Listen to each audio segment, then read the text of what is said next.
하나님 말씀 보겠습니다. 하나님 말씀은 구약 성경 시편 71편 1절에서 6절 말씀입니다.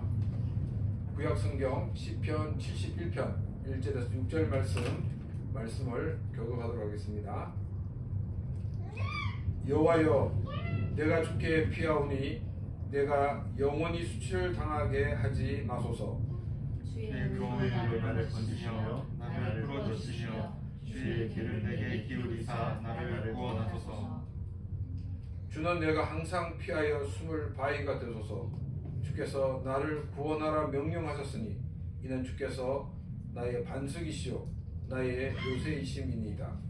나의 하나님이여, 나를 악인의 손 곧 불의한 자와 흉악한 자의 장중에서 피하게 하소서. 주 여호와여, 주는 나의 소망이시오 내가 어릴 때부터 신뢰한 이시라. 내가 모태에서부터 주를 의지하였으며 나의 어머니의 배에서부터 주께서 나를 택하셨사오니 나는 항상 주를 찬송하리이다. 아멘.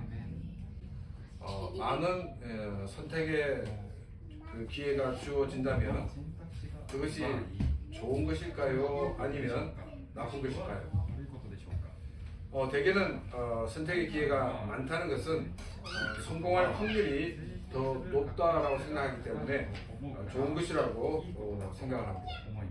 그런데 이 많은 것들 중에서 딱 하나만 정답이 있다라고 하면 선택할 것이 많다는 것은 오히려 성공의 확률이 낮아지는 것입니다.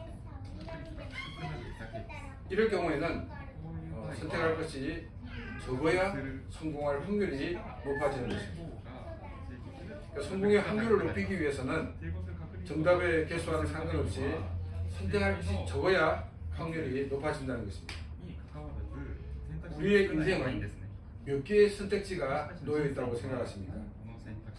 그렇다면 이 많은 선택지 가운데 바른 선택지는 몇 곳이라고 생각을 하십니까? 우리는 우리의 인생에서 위기를 만났을 때 이 위기를 벗어날 수 있는 그런 선택지가 무엇인지, 그리고 그 선택지가 얼마나 있는지를 오늘 본문 말씀을 통해서 함께 생각하고 은혜를 나누고자 합니다. 이 시편 시편 71편 1절과 2절 말씀에서 4개의 탄원이 나오고 있습니다. 그래서 1절에는 내가 수치를 당하게 하지 마소서라고 탄원을 합니다. 또 2절에서는 이 두 번째로 하는 것이 뭐냐면 의로 나를 건져달라고 말을 하고 있습니다. 세 번째는 이 나를 풀어달라고 말합니다. 마지막 네 번째는 구원해달라고 강구합니다. 이 네 가지의 모든 탄원을 말하고 있는 것이 뭐냐면 현재 위기를 당하고 있는데 이 위기에서 벗어나게 해주십시오라는 것이 주요 포인트입니다. 우리 인생에서 만나는 위기는 마치 일상에서 만나는 비와 같습니다. 어떤 경우에는 일기예보를 듣고 우산을 준비해 갔더니 비가 옵니다. 그러면 이 비가 와도 쉽게 넘어갈 수가 있습니다. 어떤 경우에는 오늘 비가 오지 않는다 0% 이랬는데 나가는데 갑자기 소나기를 만나는 경우가 있습니다. 준비된 상태에서 또 예상대로 일이 진행되면 여러 가지 어려움들을 쉽게 넘길 수 있지만은 전혀 준비가 되지 않은 상태에서 또 예상하지 못했던 일들이 생기게 되면 사실 난감한 것이 우리의 현실입니다. 비가 갑자기 쏟아지면 어떻게 해야 됩니까? 우리가 비를 피하는 곳을 찾아야 됩니다. 여러분, 비가 많이 쏟아진다고 하면 가장 안전하고 비를 적게 맞을 수 있는 곳이 어디라고 생각하십니까? 어떤 사람은 큰 나무를 보니까 나뭇잎도 많고 해가지고 저 밑에 피하면 좋을 거야 하고 피하는 사람도 있습니다. 나뭇잎이 많기 때문에 그냥 비를 맞는 것보다는 비를 적게 맞게 됩니다. 그런데 이 나무 밑에 피하는 것은 굉장히 위험한 일입니다. 왜냐하면 번개가 치면 비를 피하려다가 정말 번개에 맞아 죽을 가능성이 있기 때문입니다. 비를 피할 수 있는 안전한 곳은 우리 집 안이나 차 안이 가장 안전합니다. 비가 와도 괜찮고 또 번개가 쳐도 피해가 없는 그런 안전한 곳입니다. 그럼 시편 기자가 위기를 만났을 때 피하는 가장 안전한 피난처는 어디라고 말하고 있을까요? 시편 기자가 위기를 만났을 때 피한 곳은 바로 하나님이었습니다. 그러면 어떻게 안전이 보장되는 하나님께 피할 수가 있겠습니까? 하나님께 피하는 방법은 어떤 것이 있겠습니까? 구약 시대 이스라엘에는 이 도피성이 전국에 6군데가 있었습니다. 이 도피성은 이 실수로 사람을 죽인 사람들을 보호하기 위해서 있는 곳이 바로 도피성입니다. 이 구약 시대에는 사람이 죽게 되면 수사를 해서 범인을 잡고 또 고의성 여부를 확인하는 것이 아니었습니다. 이 사람이 살해를 당했다라고 보여주면 그러면 누가 죽였는가를 찾고 그래서 진위 여부를 따지지 않습니다. 그리고 고의성 여부도 확인하지 않습니다. 우리 가족을 살해했기 때문에 우리 친척을 살해했기 때문에 너는 죽어 마땅하다 하고 죽이는 것이 그 당시의 법이었습니다. 이 사회였기 때문에 고의가 없이 실수로 사람을 죽였다면 이 사람은 그 살해당한 가족들에게 죽을 수밖에 없지만 이 사람을 보호하기 위한 시스템이 바로 도피성이었습니다. 이 사람은 도피성에 가면 살 수가 있었습니다. 그런데 이 도피성까지 가는 길이 결코 쉬운 길이 아니었습니다. 물론 이제 기록에 보면 도피성을 찾기 쉽도록 이렇게 가는 곳마다 이렇게 안내 표시가 잘 되어 있었다고 합니다. 근데 안내 표시가 잘 되어 있었지만은 그러나 이 죽은 사람의 가족들이 자기를 도피성에 도착하기 전에 죽이기 위해서 끊임없이 추궁하고 있다는 사실. 그래서 이 도피성까지 피하는 그 자체가 굉장히 힘들었습니다. 근데 도피성에 일단 들어가면 이 죽이러 오는 그 사람들로부터 보장을 받게 됩니다. 그런데 도피성에 피겠다고 무조건 그 사람의 생명이 보장되는 것이 아니었습니다. 이 사람에게는 공정한 재판을 받을 수 있는 기회와 또한 재판이 끝날 때까지 안전을 보호받는 장치가 바로 도피성이었습니다. 그래서 재판에서 이 사람은 고의로 한 살인을 저질렀다 그러면 그 사람은 이제 사형에 처하게 됩니다. 그러나 고의가 아니라 실수였다라는 것이 밝혀지면 이 죽은 사람의 가족은 이제 더 이상 묻지 않고 자기의 고향으로 돌아갔습니다. 대신에 실수지만은 사람을 죽였기 때문에 이 사람은 도피성 안에서 연금된 상태에서 지나게 됩니다. 도피성 밖으로 나올 수가 없습니다. 만약 이 사람이 도피성 밖으로 나왔을 때 이 죽은 사람의 가족들이 발견하고 그 사람을 죽여도 죄를 묻지 않았습니다. 근데 이 도피성에 갇힌 사람이 나올 수 있는 자유인이 될 수 있는 기회가 있었습니다. 그것은 그 당대의 대제사장이 죽으면 그 사람은 자유의 몸이 되었고 고향으로 돌아갈 수 있었습니다. 그리고 누구도 그 사람에게 너 그 사람 죽였지라고 이렇게 책임을 묻지 않게 되었습니다. 근데 어떤 사람은 대제사장이 너무 오래 살아가지고 정말 이렇게 자기가 그 도피성 안에서 죽게 된 그런 사람들도 많이 있었다고 합니다. 실수로 사람을 죽인 그 사람이 도피성에 가면 살 수가 있었습니다. 그런데 도피성까지 가기가 쉽지 않았습니다. 이와 같이 도피성에 가면 안전하지만 가는 길이 험난했습니다.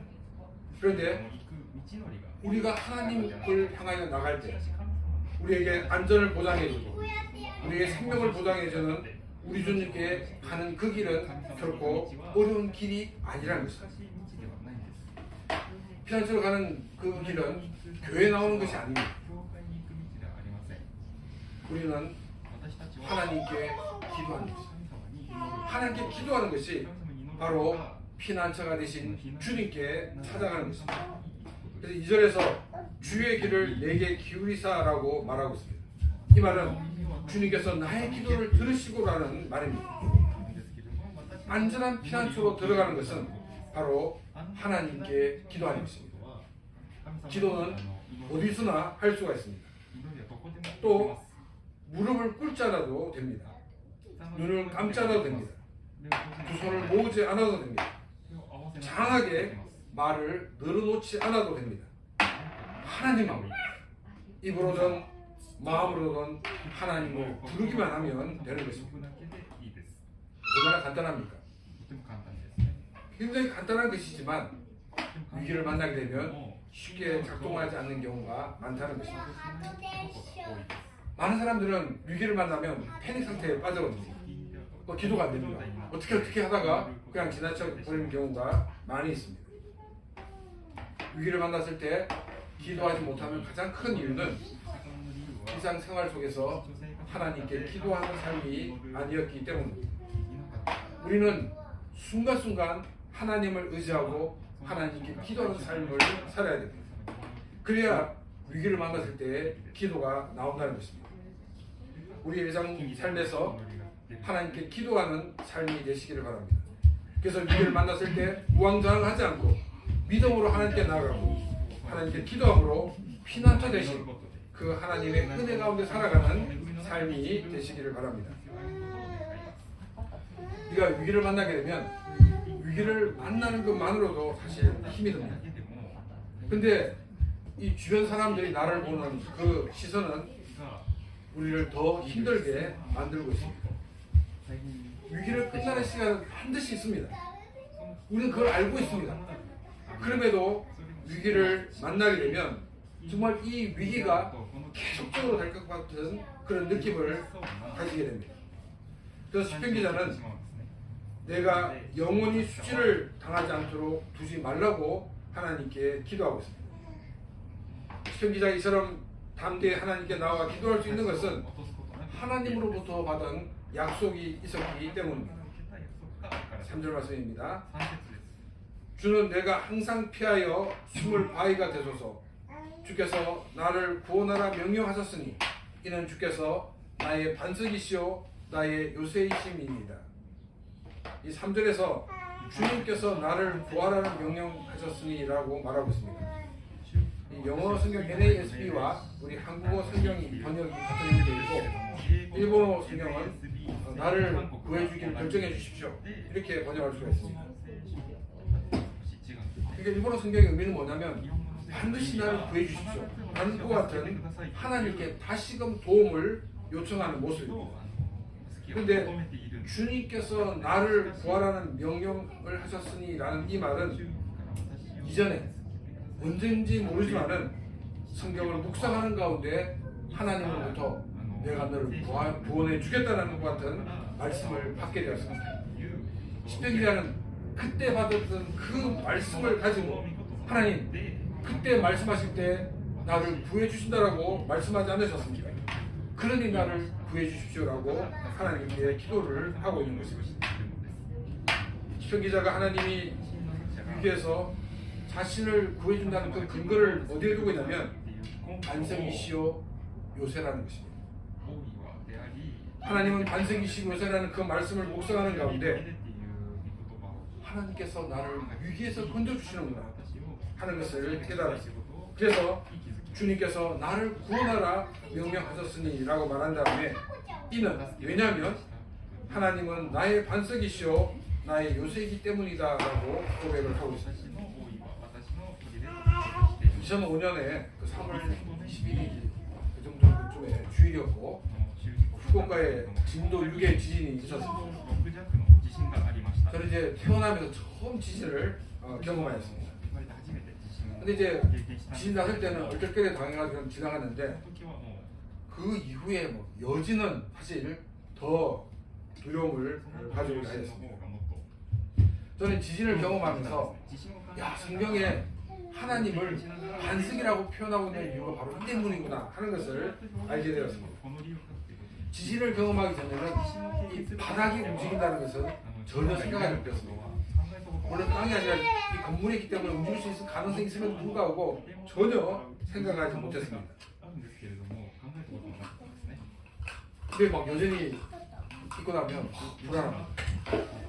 근데 이제 제가 그 여전히 입고 난 다음에 딱 보니까 딱 여전히 입고 난 몇 분 후에는 엠브라 소리가 반드시 들립니다. 그래서 제가 사람들이 너무 긴장하다 보니까 여전히 생길 때마다 좀 약한 분들은 쓰러지는가 보다 이런 생각이 들었습니다. 바닥이 흔들리지 않는 그런 반석 같은 하나님. 저는 이 지진을 통해서 그 평소에 묵상했던 그 말씀을 구체적으로 깨닫는 그런 기회가 되었습니다. 시편 기자도 하나님이 반석이시오 요새라는 그 말을 통해서 나를 위기에서 망하지 않게 하시고 구해 주시는 하나님이라는 것을 깨달았습니다. 그리고 그 말씀을 자신의 삶에 적용을 했던 것입니다. 그래서 나를 구원하시겠다는 명령을 내리신 하나님은 지금 또 동일하게 명령을 내리시는 하나님 되심을 고백을 하고 있습니다. 하나님의 말씀을 묵상할 때 우리에게 주신 그 말씀은 이례적으로 주신 말씀이 아닌 것입니다. 그 말씀은 우리가 하나님 앞에 설 때까지 계속적으로 적용되는 말씀입니다. 그래서 내가 항상 피하여라고 이 항상이라는 단어를 넣고 있습니다. 내가 묵상하면서 받은 그 말씀은 그때만 유효한 것이 아니라 내가 하나님 앞에 설 때까지 유효한 말씀이라는 것입니다. 그렇다면 어떤 사람이 하나님으로부터 많은 약속을 받은 사람일까요? 하나님으로부터 많은 약속을 받은 사람은 바로 하나님의 말씀을 많이 읽고 묵상하고 적용한 사람들입니다. 성경 말씀은 객관적인 말씀입니다. 우리 신앙의 가장 기본적인 근거는 이 객관적인 성경이 바로 그 근거입니다. 성경은 우리 신앙과 우리의 삶의 자와 같은 역할을 하고 있습니다. 우리의 신앙과 삶의 이 자와 같다는 것은 무슨 의미냐면 신앙과 삶의 기준이 되고 있다는 것입니다. 성경에서 기준을 벗어나면 성경이 잘못된 것이 아니라 우리의 신앙이 잘못되었고 우리의 삶이 잘못되었다는 것을 말하고 있다는 것입니다. 우리가 일반적인 상식과 지식과 정보를 많이 알고 있을 때 우리가 비교적 바르게 일을 선택하고 처리할 수 있습니다. 물론 직감도 큰 힘을 발휘하지만 일반적으로는 많이 아는 것이 또 중요합니다. 이처럼 객관적인 성경 말씀을 많이 알고 있어야 우리는 성경적인 신앙이 무엇인지 성경적인 삶이 무엇인지를 알 수가 있는 것입니다. 우리가 성경을 읽어야 됩니다. 또 성경을 읽는 것으로 마치는 것이 아니라 우리는 성경을 묵상해야 합니다. 이 성경을 묵상한다는 것은 그 하나님의 말씀이 나의 삶과 어떤 관계가 있는가 그리고 이 말씀이 지금 나에게 무엇을 명령하는가를 생각하는 것입니다. 또 그것을 찾는 것입니다. 이제 묵상이 끝나면 우리는 이 말씀을 자신의 삶에서 어떻게 적용시켜 나갈 수 있는가를 구체적으로 생각하고 그 말씀대로 살아나가야 합니다. 그래서 우리는 적용이라고 말을 하고 있습니다. 성경을 읽고 묵상하고 적용할 때 객관적인 하나님의 말씀은 나의 삶을 다스리는 그런 능력의 말씀이 되는 것입니다. 좀 더 시간을 내서 성경을 읽으시기 바랍니다. 그리고 그 읽은 말씀을 묵상하시기를 바랍니다. 그리고 나에게 말씀하신 그 말씀대로 나의 삶에 적용하여서 말씀 안에서 사는 그런 복된 삶이 되시기를 바랍니다. 그래서 우리의 삶 속에서 하나님의 능력을 경험하고 하나님의 능력을 나타내는 그런 귀한 삶이 되시기를 바랍니다. 시편 기자는 과거 묵상했던 그 말씀을 신뢰하면서 이 사절에서는 자신을 악인의 손에서 피하게 해달라고 하나님께 기도하고 있습니다. 과거 나에게 말씀하셨던 하나님은 지금 또 동일하신 하나님이시기 때문에 시편 기자는 자신과 하나님과 어느 정도 오랜 사이였는지를 말하고 있습니다. 5절과 6절입니다. 주 여호와여 주는 나의 소망이시오 내가 어릴 때부터 신뢰하는 이시라 내가 모태에서부터 주를 의지하였으며 나의 어머니의 배에서부터 주께서 나를 택하셨사오니 나는 항상 주를 찬송하리이다. 이 5절을 히브리어 성경의 어순대로 번역을 하면 이렇게 번역하고 있습니다. 초록색 글씨입니다. 왜냐하면 나의 소망이기 때문입니다. 주 여호와여, 젊었을 때부터 당신은 나의 신뢰자이심입니다. 악인의 손에서 벗어날 수 있는 것은 오직 하나님밖에 없다는 것입니다. 여러분은 어떻습니까? 여러분의 인생에서 만난 위기에서 유일한 해결자가 하나님이십니까? 아니면 아직도 다른 방법을 잡고 있습니까? 다른 방법이 보인다고 하더라도 우리는 그것을 잡아서는 안 됩니다. 그 방법이 100% 보장을 한다고 하더라도 우리는 그것을 놓아야 합니다. 우리는 하나님만이 나의 인생의 유일한 해결자이신 것을 믿고 모든 것을 놓고 하나님만을 붙드는 그런 결단을 하시기를 바랍니다. 하나님만이 우리가 선택해야 되는 유일한 선택지인 것입니다. 선택할 것이 많다는 것은 확률이 낮다는 것입니다. 우리가 선택해야 되는 것은 단순합니다. 하나님을 선택하면 되는 것입니다. 선기자는 주 여호와여, 주 야훼여라고 하나님을 부르고 있습니다.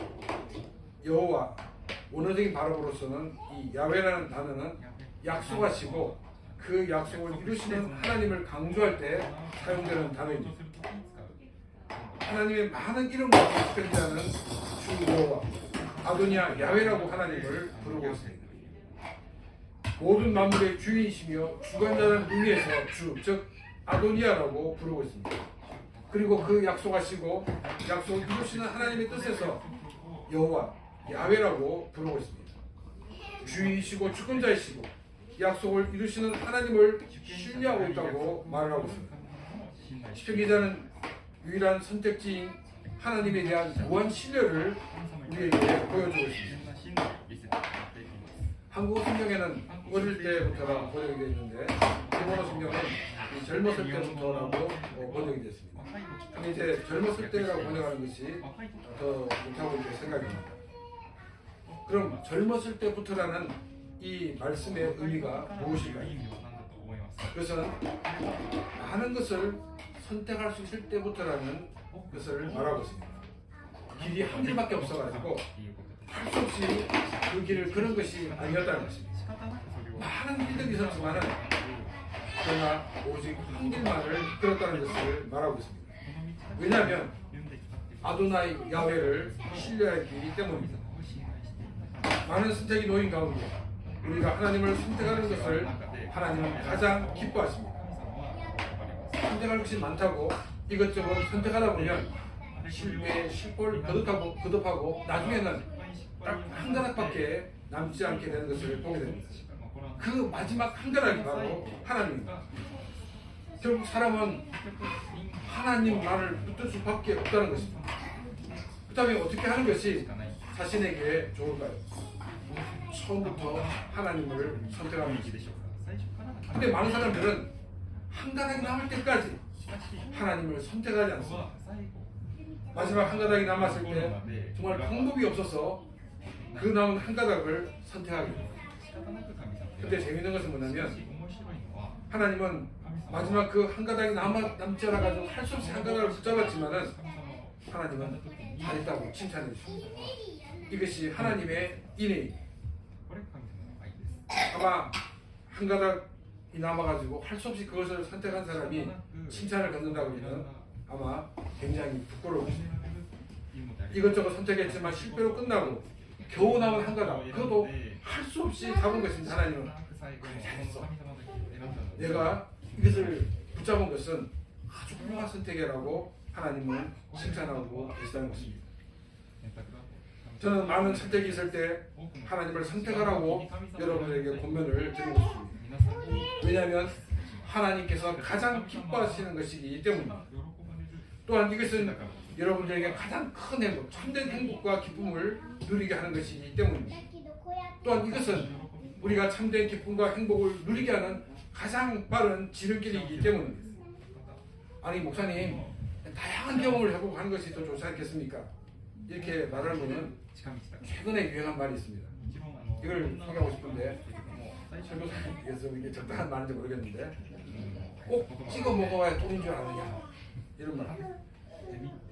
우리의 인생은 많은 선택지가 있는 것 같아도 실제로는 하나의 선택지밖에 없다는 것입니다. 여러분의 인생을 틀림없는 것에 소진하지 마시기를 바랍니다. 젊었을 때부터 하나님을 신뢰하는 것, 많은 선택이 있을 때 모든 것을 버리고 오직 하나님만을 신뢰하는 것, 이것이 하나님이 가장 기뻐하시는 것이라는 것입니다. 또한 이것이 자신의 인생의 가장 큰 행복이며 그 행복에 이르는 가장 빠른 지름길인 것입니다. 6절을 모순대로 번역을 하면 이렇게 번역을 할 수 있습니다. 당신에 의해 내가 태어났으며 당신을 의지하였습니다. 어머니 뱃속에서 나올 때에 탯줄을 끊어주신 분도 바로 주님이셨기 때문에 내가 늘 주를 찬양합니다. 이 6절 첫 단어에서 당신에 의해라고 시작되는 것을 보고 자신이 태어나서 주님을 의지했던 것이 자신의 의지와 결단이 아니었다는 것입니다. 고린도전서 15장 10절에서는 이렇게 바울은 얘기하고 있습니다. 그러나 내가 나 된 것은 하나님의 은혜로 된 것이니 내게 주신 그의 은혜가 헛되지 아니하여 내가 모든 사도보다 더 많이 수고하였으나 내가 한 것이 아니요 오직 나와 함께 하신 하나님의 은혜로다. 바울은 사도로부터 다른 사도보다 더 많이 수고할 수 있었던 것은 자신이 다른 사람보다 능력이 탁월해서가 아니라 하나님 주신 힘과 능력으로 이 모든 일을 할 수 있었다고 고백을 하고 있습니다. 이것이 바로 성숙한 크리스찬의 모습입니다. 처음 신앙생활을 시작할 때 자기가 모든 사람보다 굉장히 뛰어난 것처럼 생각하는 사람들이 많이 있습니다. 그래서 신앙의 선배들을 굉장히 우습게 생각합니다. 이런 현상은 내가 모든 일을 하고 있다 하는 그런 생각을 가진 사람의 특징입니다. 그러나 성숙한 그리스도인들은 나의 나된 것은 내가 아니요 하나님의 은혜라고 고백만을 할 수가 있는 것입니다. 주님에 의해 우리가 믿음의 길에 들어서고 주님에 의해 우리가 믿음의 길을 걸을 수 있습니다. 우리가 주님의 이름으로 승리할 수 있음을 생각하며 주님께 감사와 영광을 돌리는 그런 귀한 삶이 되시기를 바랍니다. 태어나면서부터 하나님을 의지하며 살 수 있게 된 것이 하나님이심을 고백하면서 어머니 뱃속에서 나올 때에도 탯줄을 끊어주신 분이 바로 하나님이라고 고백을 하고 있습니다. 이 어머니 뱃속에 나올 때부터 탯줄을 끊어줬다는 것은 내가 인간으로 살 수 있게 하셨다는 것입니다. 하나님이 우리로 하여금 인간답게 살게 하신 분이라는 것입니다. 그래서 시편 기자는 우리 주님을 늘 찬양한다라고 고백을 하고 있습니다. 우리의 인생에 선택지가 많은 것은 성공의 확률이 높은 것이 아니라 오히려 낮다는 것을 기억하시기 바랍니다. 왜냐하면 우리가 선택할 수 있는 그 길은 오직 한 길밖에 없기 때문입니다. 그 길은 하나님을 의지하는 것입니다. 우리가 많은 선택지가 있는 가운데 하나님을 선택한 것을 하나님은 가장 기뻐하십니다. 이 길로 가는 것이 우리의 인생의 참된 기쁨과 행복이 되는 길입니다. 또한 이 길을 가는 것이 참된 기쁨과 행복에 이르는 가장 빠른 지름길이 되는 것입니다. 많은 선택이 있을 때 우리가 무엇을 선택할까 이렇게 우왕좌왕하는 것이 아니라 하나님께 기도하는 삶이 되시기를 바랍니다. 우리가 위기를 만났을 때 또한 선택지 가운데 무엇을 선택해야 고민할 때 먼저 하나님께 기도하시기를 바랍니다. 또 이런 위기를 또 이런 선택을 우리가 대비하여서 늘 말씀을 읽고 묵상하고 적용하는 삶이 되시기를 바랍니다. 나에게 주신 말씀은 내가 하나님 앞에 설 때까지 계속적으로 유효한 말씀이 됩니다. 그 말씀을 붙들고 하나님 앞에 나가 기도하는 삶이 되어서 우리가 더욱더 믿음 안에 승리하고 주님께 영광 돌리는 그런 귀한 복된 삶이 되시기를 주님의 이름으로 축원합니다. 이 시간 오늘 주신 말씀을 생각하며 같이 기도드리겠습니다.